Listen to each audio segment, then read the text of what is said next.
ब्रजेश जी, ये प्रयोग है और आज का ही नहीं है, ये लंबे समय से चल रहा है। मोदी जी जैसे ही सत्ता में आए वैसे ही एक पैनल बनाया गया।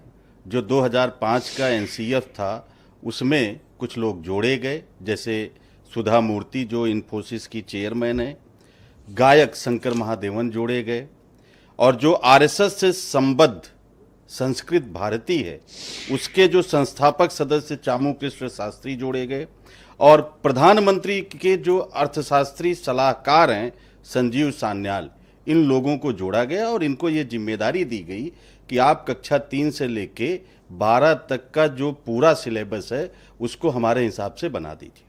अब हमारे हिसाब से बनाने में फिर तमाम चीज़ें हटाई गई, तमाम चीज़ें जोड़ी गई। जो आरएसएस और गोडसे की विचारधारा है उसके हिसाब से नए सिलेबस को बनाने का कार्यक्रम 10 सालों से चल रहा है इस देश में। ये तो माननीय सुप्रीम कोर्ट के बारे में जो इनकी टिप्पणी आई और सुप्रीम कोर्ट का जो रुख रहा उससे ये थोड़े विचलित हुए और इसलिए इन्होंने माफ़ी मांगना शुरू कर दिया। लेकिन आप ये समझिए कि क्या भारत की न्यायपालिका पर ये पहला प्रहार था? पहला प्रहार जो खत्म करने का था, जो मुख्य चुनाव आयुक्त के चयन के पैनल से इनको हटाया गया, कोलेजियम को खत्म करके जजों की नियुक्ति का, और तमाम तरीके से जो केस लगते थे, आप याद करिए जस्टिस गोगोई, उनके साथ 3 जजेज कैसे सड़क पर उनको उतरना पड़ा था, और फिर जस्टिस गोगोई को कैसे इन्होंने सरेंडर करवा के उन पर रेप का फर्जी मुकदमा लगवाया और फिर उन्हीं को राज्यसभा भेज दिया जब वो सरेंडर हो गए।